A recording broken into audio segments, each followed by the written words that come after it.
ये मेरे लिए सादत की बात है कि मैं अपने इलाके में, यानी मैं यहीं का रहने वाला हूं, आपके बराबर में बदायूं की तहसील सेसवान है, सेसवान का ही रहने वाला हूं, लेकिन पहली मर्तबा किसी मजलिस की उत्तर प्रदेश की सभा को खिताब कर रहा हूं। मैं शुक्रगुजार हूं यहाँ के मुंतजिमीन का कि उन्होंने मुझे आपसे रूबरू होने का मौका दिया, लेकिन मैं आपसे कुछ गुजारिशात करना चाहता हूं। वो गुजारिशात मेरी मुख्तसर है, क्योंकि हम और आप सब लोग सुनने तो असदुद्दीन ओवैसी साहब को आए हैं। हम लोग सब असदुद्दीन ओवैसी साहब के वो सिपाही हैं जो रात दिन लगकर मेहनत करके मजलिस के परचम को हर जगह हिंदुस्तान के हर कोचे और हर गली में गाड़ने की, जमाने की और लहराने की कोशिश कर रहे हैं। सवाल ये है कि इस वक्त पूरे मुल्क के हालात और उसमें भी खासतौर से उत्तर प्रदेश के हालात जिस तरीके से संगीन हुए हैं, देश की क्या हालत बना रखी है, खास करके उत्तर प्रदेश की क्या हालत है। और ये जो भीड़ यहाँ बैठी है धूप में इतने वक्त से अपने कायद को सुनने, अपनी जमात के कांधे से कांधा मिलाकर आगे बढ़ने, ये कोई रुपया लेके नहीं आई है, या किसी ने किसी के जेब में खाने का पैकेट नहीं डाला है, या किसी ने टोपी पहनने का पैसा नहीं दिया है। ये भीड़ जो यहाँ उड़ी है, ये दिल से आई है। एक इन्हीं का यतीम आयोजित करता है धर्म संसद, और वहां से गुहार लगाई जाती है कि 100 ऐसे लोग तैयार करो जो 20 लाख मुसलमानों का कत्ल कर दे, नरसंहार कर। वहां से गुहार लगाई जाती है कि हरिद्वार में मुसलमानों को और हमारे क्रिश्चियन भाइयों को त्योहार मनाने नहीं दिया जाएगा। वहां से मुसलमानों के खिलाफ जहर उगला जाता है। मगर ये भाजपा की सरकार जो उत्तर प्रदेश के अंदर अपने पैर जमा कर बैठी है। आप आने वाले विधानसभा में मजलिस के उम्मीदवार को कामयाब करिए। जो ये रेलवे स्टेशन के पास जमीन है, मजलिस का विधायक कामयाब होगा तो मैं आपसे वादा कर रहा हूं कि उस जमीन पर इंशाअल्लाह ताला स्पोर्ट्स का स्टेडियम मजलिस का विधायक बनाएगा। आप मजलिस के उम्मीदवार को कामयाब करिए। ये जो डिंगरपुर की रोड है इंशाअल्लाह ताला वो भी बनेगी इंशाअल्लाह ताला। आपके विधायक साहब को तो प्लाटिंग और जमीन बेचने से भी किसी ने हो बेचारा, माशाल्लाह जमीन बेचने में माहिर है, माशाल्लाह प्लाटिंग करने में तो उनका कोई सानी नहीं है। मगर विधायक साहब को न डिंगरपुर की रोड की फिक्र, न रेलवे स्टेशन के बाजू जो जमीन है स्टेडियम की फिक्र, मगर यही बोलेंगे कि ओवैसी कोर्ट मत दो, बीजेपी आ जाएगी।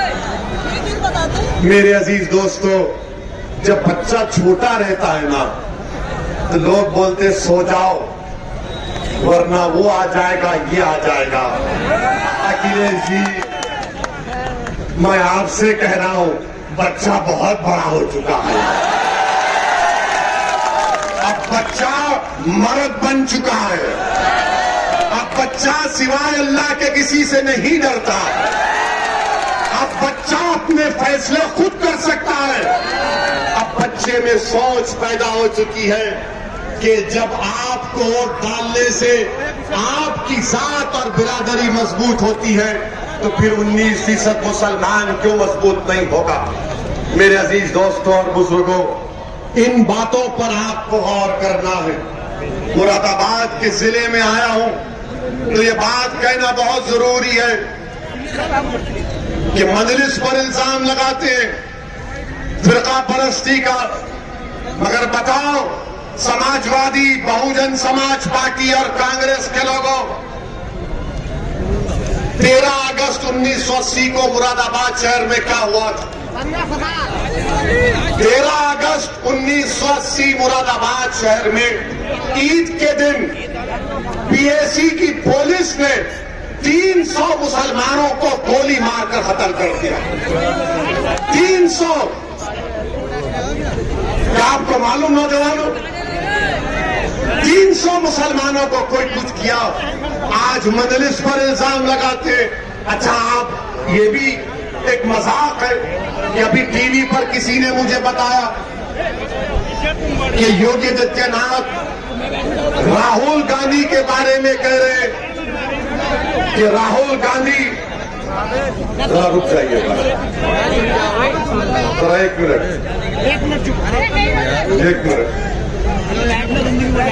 राहुल गांधी के बारे में ये कहा कि वो किसी मंदिर में गए तो उनको बैठना बराबर नहीं आया। मैं योगी आदित्यनाथ से कह रहा हूं, नरेंद्र मोदी जी से कह रहा हूं, अमित शाह से कह रहा हूं, राहुल गांधी से कह रहा हूं, अखिलेश यादव से कह रहा हूं, आप पांचों एक जगह बैठकर आप अपने दरमियान में तय कर लो कि इन सबसे बड़ा हिंदू कौन है। आप पांचों एक जगह बैठ जाओ और बैठकर कहो कि हम में से सबसे बड़ा हिंदू कौन है। राहुल गांधी हिंदू और हिंदुत्ववादी की बात करते हैं, बीजेपी हिंदुत्व की बात करती है।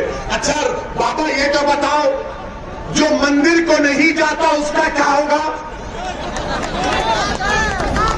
जो मंदिर को नहीं जाता, नहीं जाते क्योंकि संविधान में इजाजत है। संविधान तो यह भी कहता है कि अगर तुम किसी अल्लाह को भी नहीं मानते तो तुम भारत के नागरिक हो। मगर यही पैदा कर दिया जा रहा है। झगड़ा पूरा यह है कि सबसे बड़ा हिंदू कौन है। कोई विकास की बात नहीं। ये टीवी वाले खामखा बाइपोलर, कोई बाइपोलर नहीं है। बाइपोलर और ये सेकुलर लिबरल लोग, तुमको अल्लाह ने आंखें दी, दिमाग दिया, सोचते क्यों नहीं हो? तुम क्यों धोखा दे रहे हो इन मुसलमानों को? क्या तुम ये क्यों नहीं कह देते कि रात बड़ी लंबी अंधेरी रहने वाली?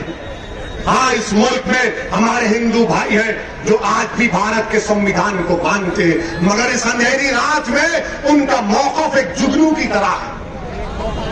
जो जुगनू अंधेरी रात में चमकता है ना, उस तरह से है।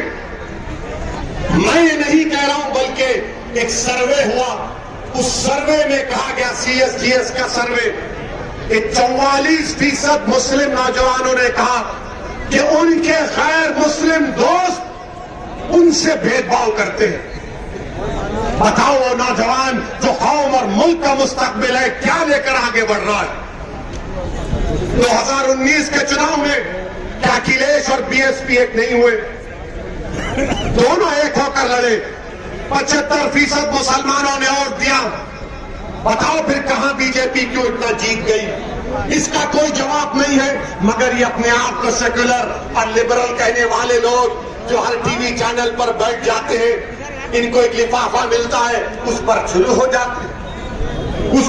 जाते। जब हम मुसलमानों की हिस्सेदारी की बात करते तो इनको लगता है कि MIM पार्टी लड़ाने की बात कर रही है। मैं लड़ाने की नहीं, मैं जोड़ने की बात कर रहा हूं। मुझे मेरा हिस्सा मिलेगा जैसा कि ब्राह्मणों को मिला, ठाकुरों को मिला, यादवों को मिला, कुर्मियों को मिला, बाघेलों को मिला, राजभरों को मिला, निषाद को मिल रहा है। बताओ फिर मुसलमान को क्यों नहीं मिलेगा? और मुसलमानों का प्रॉब्लम यह है कि इलेक्शन लड़ने के लिए जो लोग आते हैं वो बड़े दौलतमंद होते हैं।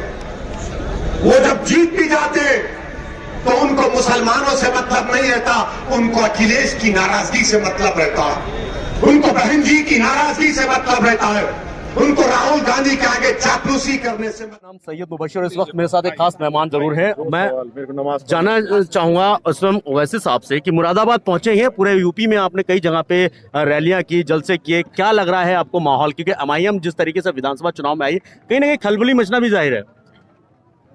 देखिए, खलबली मचती है, क्या मचती है मुझे नहीं मालूम। मैं अपनी पार्टी के प्रचार का काम कर रहा हूं और हमारी पूरी कोशिश ये है कि हमारे कैंडिडेट्स की कामयाबी हो और उसी के सिलसिले में हर जगह जा रहे हैं।